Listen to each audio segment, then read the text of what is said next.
Projet 369, la philosophie du déclin et la naissance de quelque chose de différent.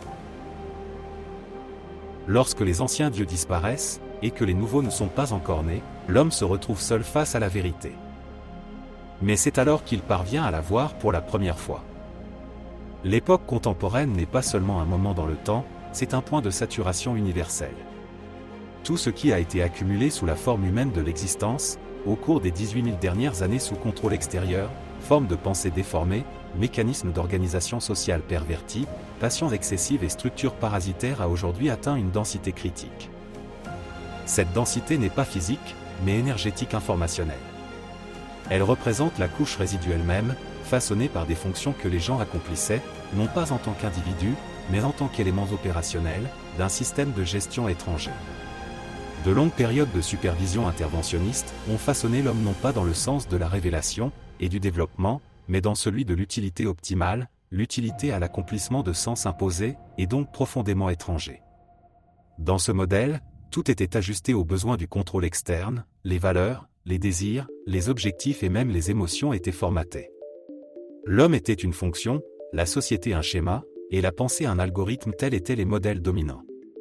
Maintenant, la situation a changé, alors que l'ancien système a été mis hors d'état de nuire, aboli en tant que structure, mais non effacé en tant que trace, tout ce qui a été accumulé commence à faire surface. Ce n'est pas une catastrophe, mais la sortie de la dernière couche du modèle, de la dernière couche de sabotage, de la dernière couche d'une volonté étrangère. Ce que nous percevons comme des bouleversements profonds, la désintégration sociale, la confusion spirituelle et l'inertie morale, est un rejet naturel du poison résiduel, un concentré de toutes les motivations étrangères, qui pendant des siècles, nous ont été attribuées comme étant les nôtres. Mais elles ne nous appartiennent pas. Ce sont des résonances parasites résiduelles qui subsistent après la désactivation de la fréquence étrangère. L'époque contemporaine est une ère de dégagement. Une ère où tout ce qui a été accumulé sous la contrainte doit être reconnu, révélé et consumé. Non pas par le rituel ni par la lutte, mais par l'honnêteté intérieure personnelle et collective. Par conséquent, malgré la gravité de la situation actuelle, c'est la plus grande chance de s'éveiller. Le paradoxe est le suivant, plus la situation extérieure est catastrophique, plus la probabilité de libération intérieure est grande. Car tout ce que l'ancien système exigeait de nous, n'est plus exigé par personne, ni pour quoi que ce soit. Tout ceci est désormais sans valeur. Il ne peut être ni vendu, ni sauvé, ni justifié. On ne peut que le consumeur. Par conséquent, si les temps modernes sont difficiles, ce n'est pas parce qu'ils sont mauvais, mais parce qu'ils terminent quelque chose d'étranger. Car tout ce qui ne vient pas de nous a une fin. Le moment présent est un post-factum, manifesté dans sa totalité, l'achèvement de l'ancien et, en même temps, la naissance de la douleur engendrée par l'impossibilité de la continuation. Nous avons atteint la limite de l'accumulation civilisationnelle, non pas dans un sens matériel, mais dans le sens de l'épuisement des valeurs. La collision entre les anciennes fondations et la direction de l'avenir, de plus en plus évidente bien que pas encore pleinement comprise, est devenue irréversible. Ce qui est apparu n'est pas seulement un problème, mais une véritable fracture entre deux niveaux de réalité incompatibles. Notre siècle se situe aujourd'hui sur cette ligne de faille. De plus en plus, même ceux qui croient sincèrement au pouvoir de la science et du savoir rationnel sont confrontés à une question troublante. Pourquoi tout s'effondre-t-il ? Pourquoi les anciens symboles ne fonctionnent-ils plus ? Pourquoi les institutions, les rituels et même les concepts moraux cessent d'être un soutien ? À première vue, cela paraît étrange, nous disposons d'une profusion de théories, d'une abondance de concepts, et d'un bagage culturel millénaire et pourtant nous sommes totalement impuissants face à cette nouvelle vague de réalité. La raison n'est pas un manque d'information, ni une faiblesse de l'intellect. La raison en est que la méthodologie même, sur laquelle tout cela repose, n'est plus adaptée à la perception de quelque chose de nouveau. L'ancienne façon de penser ne permet pas de voir le nouveau monde, elle n'est pas calibrée pour lui. C'est précisément pourquoi les tentatives de réforme d'une crise par les moyens de l'ancien système aboutissent toujours à une destruction encore plus grande. Car le système lui-même n'est pas simplement obsolète, il a été créé par un programme étranger. Il n'était pas autonome, il servait d'autres objectifs, diffusait d'autres fréquences et s'inscrivait dans un paradigme, dont l'ère était désormais révolue. Cela signifie qu'il n'y a pas d'issue dans le cadre de la pensée traditionnelle. En effet, cette ancienne pensée n'était pas seulement une erreur, elle faisait partie intégrante du contrôle, de la structure dans laquelle l'homme n'était pas un sujet, mais une fonction. Et toutes les valeurs offertes à cette époque, liberté, progrès, moralité, travail, développement, étaient des formules de coercition retravaillées, adaptées à l'illusion du choix. C'est précisément pourquoi la nouvelle ère exige, non pas un renouvellement des anciennes valeurs, mais un changement complet de leur fondation. Nouvelle méthodologie, nouvelles axiomatiques, nouvelles connaissances, tout cela ne peut être extrait de vieux livres et autres supports d'information, du moins ceux datant de plus de 2000 ans d'histoire. Elle doit être en accord avec le nouveau vecteur des objectifs, qui aujourd'hui n'est pas imposé, mais qui émerge plutôt comme un potentiel, chez chaque personne capable d'entendre et de percevoir un type d'engagement de complicité avec l'existence. La compréhension des valeurs, non pas comme de simples éléments de culture ou de morale, mais comme des formes énergétiques informationnelles, qui structurent l'existence de l'homme et de la société, exige de dépasser les limites des doctrines axiologiques classiques. La valeur ne se limite pas à ce qui est important. C'est ce qui organise la conscience, oriente la volonté, prédétermine les choix et détermine la voie de l'autodéveloppement. Cela signifie que, durant cette transition de l'ancien système au nouveau, il est nécessaire de recomposer le champ de valeurs lui-même, sur lesquelles des activités de la vie réelle de l'homme seront possibles. Tout au long de l'histoire humaine, les valeurs sociales se sont formées non pas comme des idées abstraites, mais comme une réponse à des stimuli environnementaux spécifiques, sociaux, culturels, civilisationnels. L'homme ne naissait pas avec des valeurs, il les obtenait par l'intégration au tissu social. Ces valeurs étaient renforcées par l'éducation, l'expérience d'appartenir à un groupe, l'idéologie et la culture, et étaient transmises de génération en génération, mais toujours en fonction du programme actif du système, qui orientait le processus dans le cadre du développement du génotype cérébral. Plus nous nous rapprochons de l'époque moderne, plus les valeurs déclarées prennent de l'importance dans ce processus, au détriment des valeurs réelles. Au cours des dernières décennies, sur fond d'effondrement des constructions sémantiques précédentes, les valeurs ont commencé à être remplacées par des slogans. Les idéaux ne se vivaient plus au quotidien, ils étaient devenus des coquilles vides, dépourvues d'expérience et d'action. La Russie constitue un exemple unique à cet égard. Ces plus de 70 années d'expérience au sein de l'idéologie du « futur radieux », construite par le PCUS, Parti communiste de l'Union soviétique, ont révélé un tableau complet du fossé entre les valeurs déclarées et les valeurs réellement vécues. Plus la société était confrontée à cette fracture, plus elle perdait rapidement l'intérêt même, pour les valeurs en tant que telles. De ce fait, l'image même du futur comme porteur possible de sens s'est perdue. L'analyse de ces données indique la nécessité d'une transition. Il ne s'agit pas simplement de passer à de nouveaux slogans, mais d'un renouvellement radical du système de valeurs lui-même, capable non seulement d'être proclamé, mais aussi d'être incarné. Cette transition est impossible sans comprendre les mécanismes du processus de valeur lui-même, ce que la philosophie définit comme l'axiogenèse. L'axiogenèse n'est pas un événement unique, mais un cycle complexe de transformation qui comprend 3 processus interconnectés. La formation de nouvelles valeurs, en réponse à la transformation de la structure de l'environnement et de l'existence. La migration des valeurs, c'est-à-dire leur ascension ou leur descente selon les niveaux de pertinence et de maturité, allant de l'inconscient au conscient, du profane au sacré. La disparition des valeurs, lorsque les stimuli sémantiques antérieurs perdent de leur efficacité, et que les valeurs qui semblaient auparavant inébranlables, perdent de leur substance. C'est sur cette triade, formation, migration et dépérissement des valeurs, que doit se construire la nouvelle étape de la formation, de la structure sémantique de l'humanité, libérée de l'héritage programmatique parasitaire du passé. Sans cela, il est impossible d'envisager le redémarrage de l'organisation sociale, ni une nouvelle forme d'existence civilisationnelle. Les valeurs ne sont pas récupérables, elles sont créées. Et créer, c'est participer à l'élaboration d'un nouveau système de compréhension. Du fait de ces changements constants, l'humanité s'est retrouvée dans la position d'orphelin de l'esprit. Ceux qui jusqu'à récemment étaient intégrés à des hiérarchies claires, sont désormais privés de la protection du sens, mais continuent par inertie, à exécuter d'anciens scénarios, qui ont depuis longtemps perdu tout contact avec la réalité. C'est une fonction vide, répétant mécaniquement des mouvements, qui avaient autrefois une signification. Les programmes de l'ancien système de gestion ont été supprimés. Leur fondement était l'utilisation matérielle et instrumentale de l'homme, comme moyen, comme ressource. Mais ce n'est pas seulement le mécanisme qui a disparu, la base ontologique elle-même, qui les rendait naturels, a disparu. La restauration de tels programmes est désormais impossible, ni techniquement, ni existentiellement. Les actions qui semblaient autrefois normales, travail, routine, rituel, rôle social, ont désormais perdu leur sens. Elles se produisent, mais ne mènent nulle part. Cela produit des bribes d'événements, qui ne constituent ni l'histoire ni le sens. Ils disparaissent sans laisser de traces, car ils ne sont pas intégrés à la structure de la compréhension. C'est ainsi que naît un malaise civilisationnel d'un nouveau type, non pas issu de la peur, ni de la pauvreté, mais du fait que le tissu familier du monde s'est effondré et que le nouveau n'a pas encore commencé à être tissé. La mémoire des structures antérieures vit dans l'être humain, mais la structure elle-même n'est plus légitime. C'est le fossé entre savoir et être, entre se souvenir et incarner.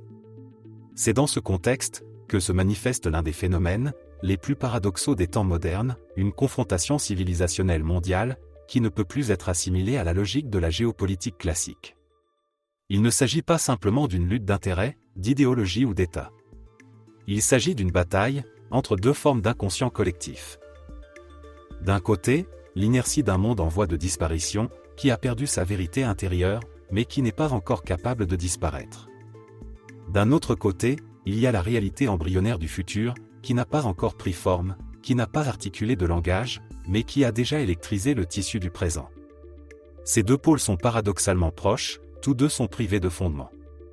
Ni l'ancien pouvoir, ni son opposition ne peuvent offrir une image cohérente, car tous deux sont issus du même vide post-systémique.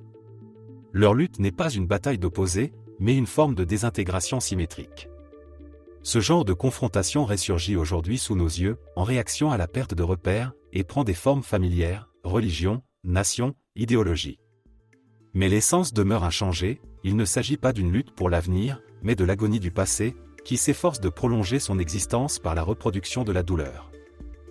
Le monde se déchire en morceaux. Des éléments vicieux issus de divers systèmes se combinent pour former une entropie globale.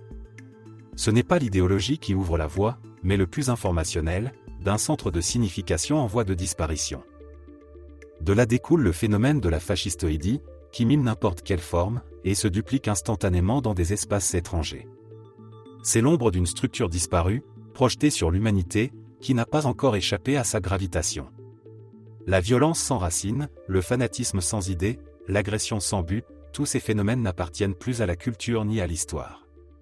Ce sont les symptômes d'une perte systémique de la compréhension. Dans cette optique, il devient clair que l'état actuel de l'humanité n'est pas seulement une crise de la rationalité ou de la culture. C'est une onde de résonance venant du passé, une trace d'influence énergétique informationnelle, laissée dans le tissu de la pensée collective.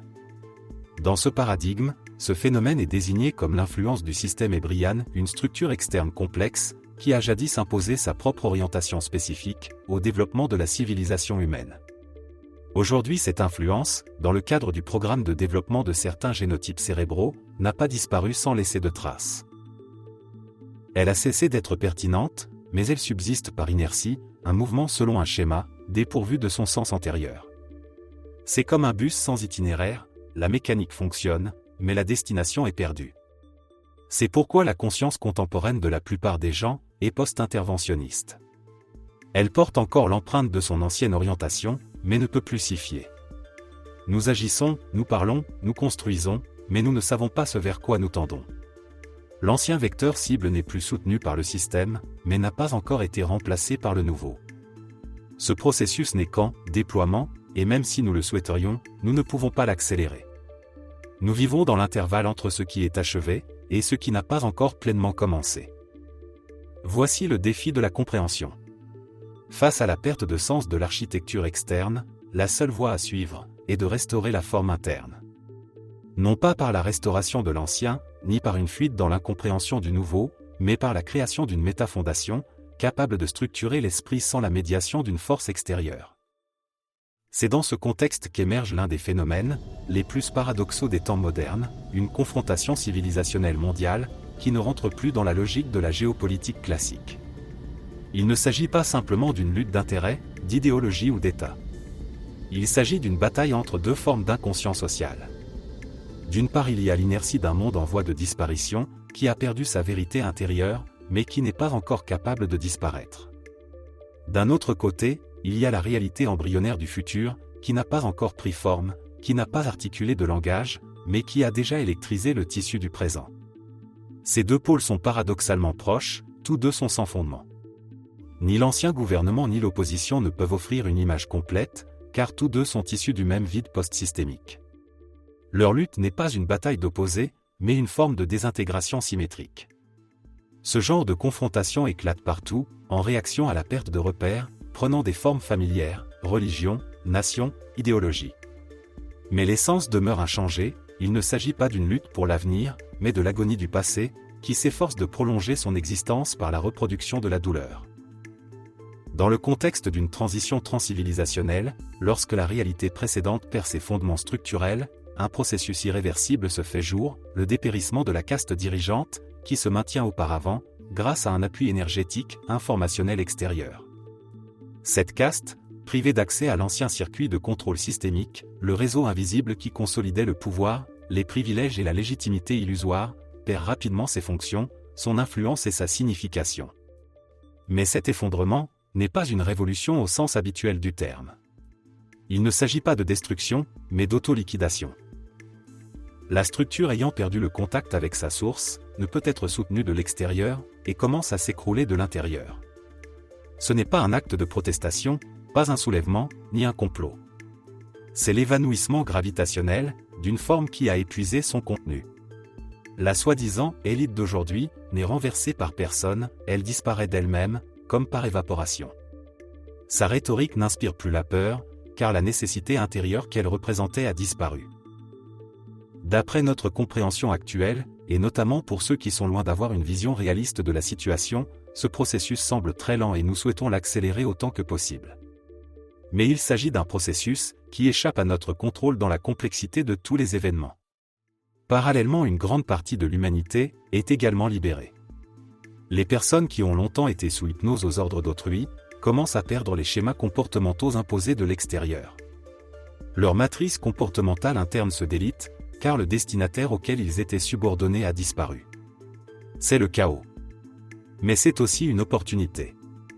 Dans l'effondrement des scénarios imposés, réside le début de la liberté intérieure.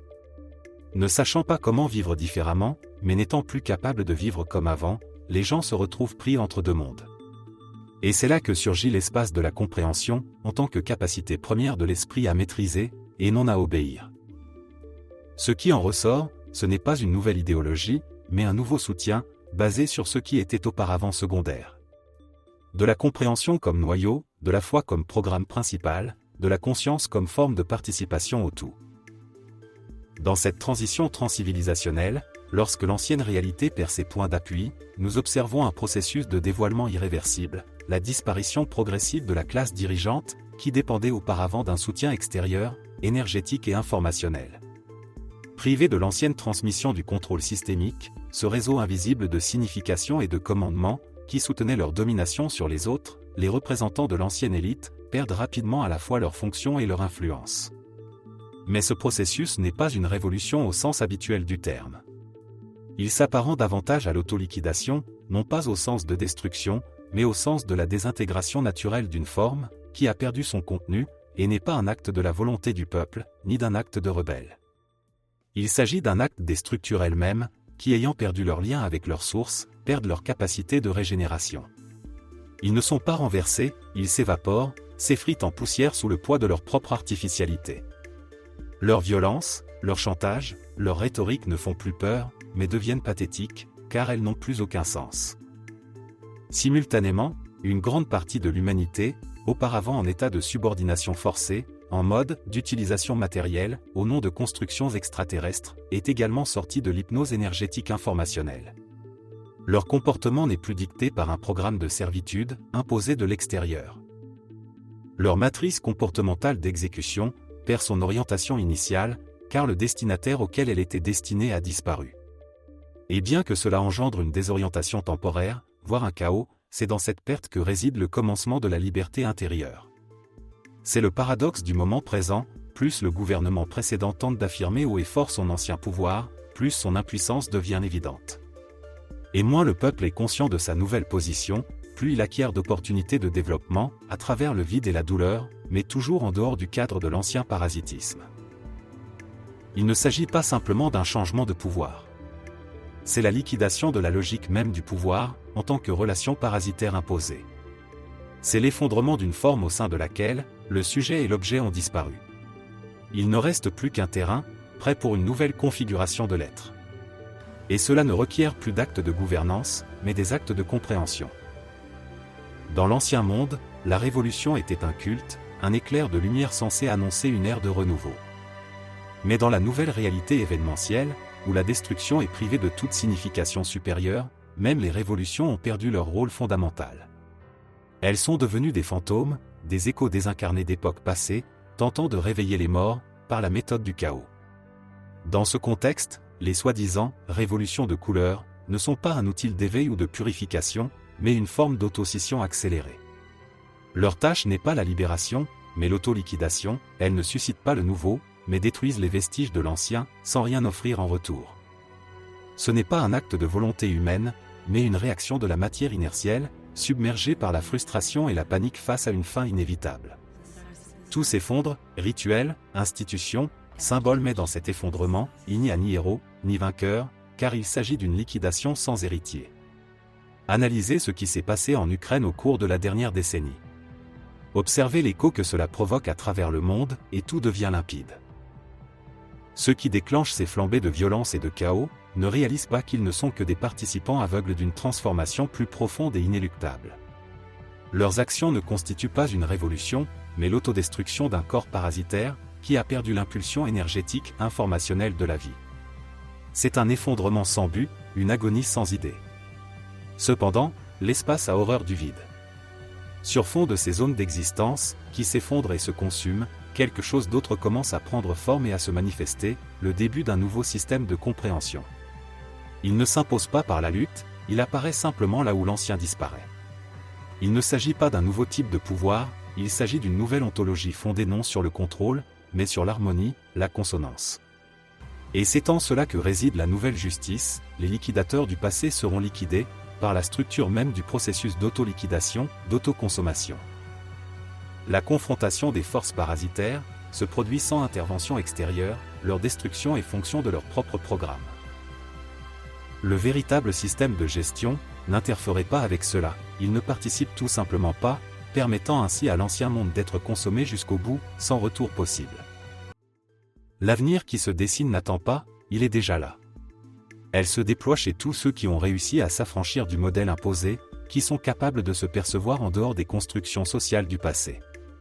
Ce nouvel espace n'est ni une récompense ni le fruit d'une lutte, mais la conséquence d'une correspondance intérieure, avec de nouveaux niveaux de compréhension, où le pouvoir est remplacé par la responsabilité, et la coercition par la présence. Lorsque l'ancienne structure de l'existence s'effondre, l'individu se retrouve seul face à un monde privé de repères familiers. Cette solitude n'est pas une tragédie, mais une chance.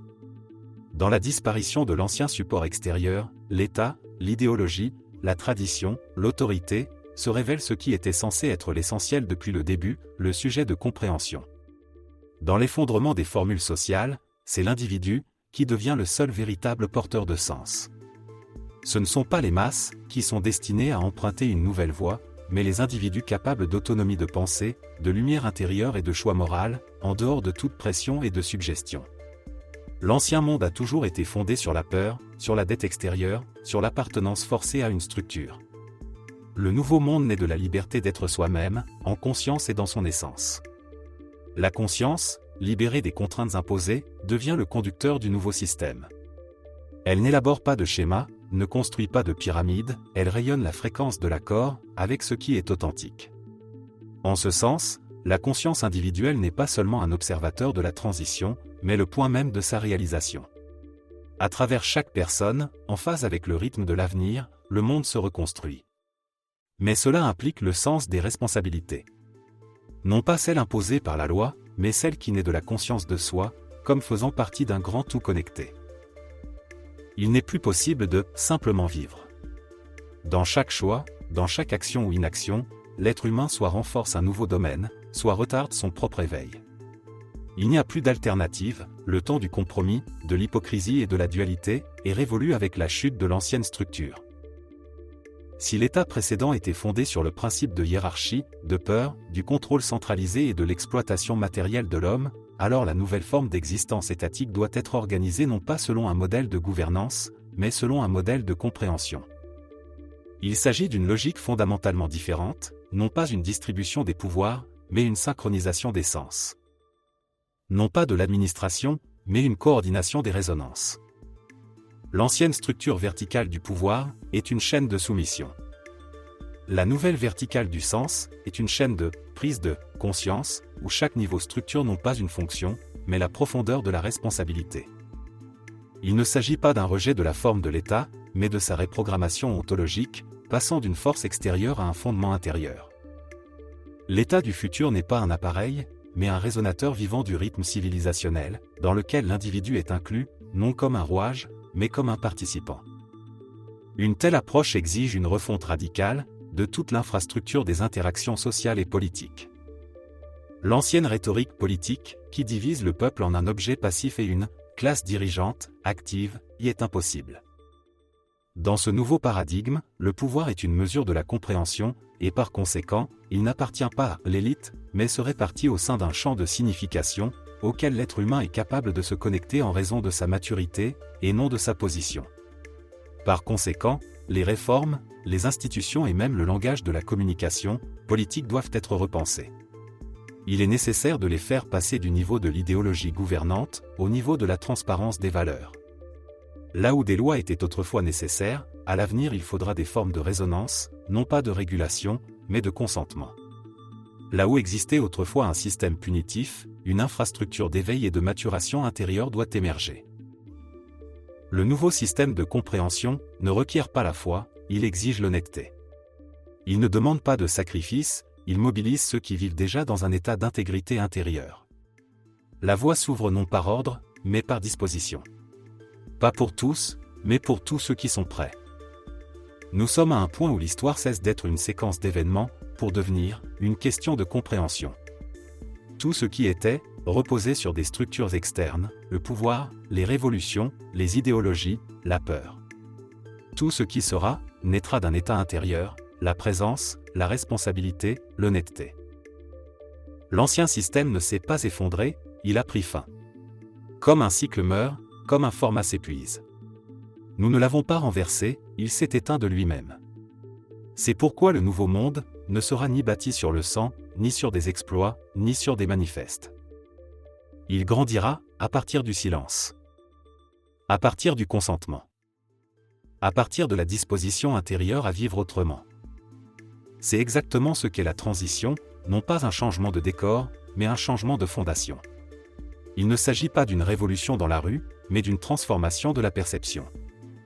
Il ne s'agit pas d'une lutte pour le pouvoir, mais d'une restauration du lien entre l'homme et l'existence elle-même. Ceux qui sont arrivés à maturité sont déjà à l'intérieur.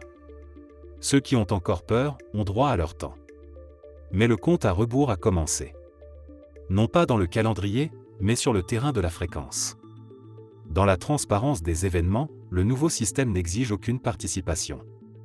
Il n'a besoin ni d'apologistes, ni de commandants, ni d'institutions.